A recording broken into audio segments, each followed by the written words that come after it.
B James യഥാർത്ഥത്തിൽ ഈ Cuba വീണ്ടും നമ്മുടെ ചർച്ചയിലേക്ക് വരികയാണ്. ക്യൂബൻ മുൻ പ്രസിഡന്റ് റൗൾ കാസ്ട്രോയ്ക്കെതിരെ ക്രിമിനൽ കുറ്റം ചുമത്താൻ അമേരിക്ക നീക്കം തുടങ്ങിയെന്നുള്ള വാർത്തകൾ വരുന്നു. 96-ൽ അമേരിക്കൻ പൗരന്മാർ സഞ്ചരിച്ചിരുന്ന 2 വിമാനങ്ങൾ വെടിവെച്ചിട്ടു എന്നാണ് ആരോപണം. അമേരിക്കയുടെ CIA ഡയറക്ടർ ക്യൂബയിൽ സന്ദർശനം നടത്തിയിട്ട് പോയതിന് പിന്നാലെയാണ് അമേരിക്കയുടെ നടപടി. പറയൂ, പഴയ കാലത്ത് ഓർമ്മിപ്പിക്കുന്ന നീക്കമാണല്ലോ അമേരിക്ക നടത്തുന്നത്. യഥാർത്ഥത്തിൽ ക്യൂബയാണ് എൻ്റെ അടുത്ത ലക്ഷ്യമെന്ന് അമേരിക്കൻ പ്രസിഡന്റ് ഡൊണാൾഡ് ട്രംപ് പറഞ്ഞത് വെറുതെയല്ല. ടാർഗറ്റ് ചെയ്തിരിക്കുന്നു ക്യൂബയെ. ഇറാൻ കഴിഞ്ഞാൽ ക്യൂബ.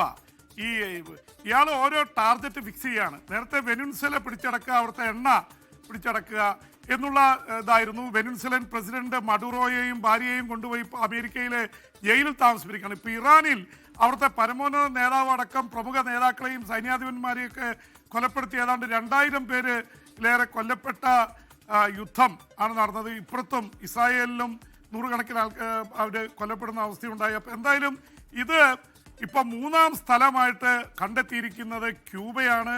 ക്യൂബയിൽ CIA ഡയറക്ടർ ജോൺ റാറ്റ്ക്ലിഫിൻ്റെ നേതൃത്വത്തിൽ CIA സംഘം പോയി ഔദ്യോഗികമായി ചർച്ച നടത്തിയിരുന്നു. റൗൾ കാസ്ട്രോയുടെ കൊച്ചുമകൻ ആയിട്ട് ചർച്ച നടത്തിയിരുന്നു. അതിനുശേഷമാണ് ഇപ്പോൾ അവരതിൻ്റെ ചിത്രങ്ങൾ ഇന്നലെ പുറത്തുവിട്ടിരുന്ന അന്താരാഷ്ട്ര മാധ്യമങ്ങളിലൊക്കെ നമ്മൾ ഇന്നലെ അതിനെക്കുറിച്ച് സംസാരിച്ചതാണ്. ഇപ്പോൾ അവർ റൗൾ കാസ്ട്രോയ്ക്കെതിരെ, ക്യൂബയുടെ മുൻ പ്രസിഡന്റാണ്, ഐതിഹാസിക നേതാവ് ഫിഡൽ കാസ്ട്രോയുടെ 94-കാരനായ സഹോദരനാണ് റൗൾ കാസ്ട്രോ. അദ്ദേഹത്തിനെതിരെ ക്രിമിനൽ കുറ്റം ചുമത്തിയിരിക്കുന്നു. ഇപ്പോൾ മഡൂറോയ്ക്കെതിരെ ചെയ്ത പോലെ ക്യൂബയിൽ കയറി അദ്ദേഹത്തെ അറസ്റ്റ് ചെയ്ത് കൊണ്ടുപോകുമോ എന്നാണ് ഇനി അറിയാം. ക്യൂബ ചെറിയൊരു രാജ്യമാണ് എന്ന് മാത്രമല്ല വല്ലാത്ത ഒരു അവസ്ഥയിലാണ് ക്യൂബ. ക്യൂബയിൽ പറഞ്ഞ വിശ്വസിക്കൽ 24 മണിക്കൂറിൽ 20 മണിക്കൂർ അവിടെ പവർ കട്ടാണ്, ഇരുട്ടിലാണ്, ഇന്ധനമില്ല, ഡീസലും പെട്രോളും കിട്ടാനില്ല, കരിഞ്ചന്തയിലാണ്, വലിയ രീതിയിൽ വിലക്കയറ്റം അതീവ രൂക്ഷമായിരിക്കുന്നു, അവശ്യ സാധനങ്ങൾ കിട്ടാനില്ല, പാചകവാതകം കിട്ടാനില്ല. അങ്ങനെ ശ്വാസം മുട്ടിച്ച് കൊല്ലുകയാണ് ക്യൂബയെ.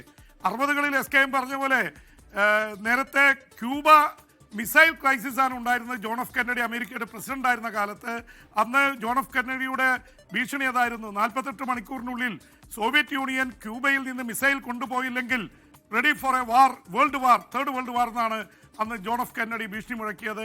എന്തായാലും അന്ന് മുതലുള്ള പ്രശ്നങ്ങൾ തുടരുകയാണ്. ഈ പ്രശ്നം എവിടെ എത്തും എന്ന് നമുക്കറിയാം. Okay, thank you B James. ഇനി നാളെ കാണാം.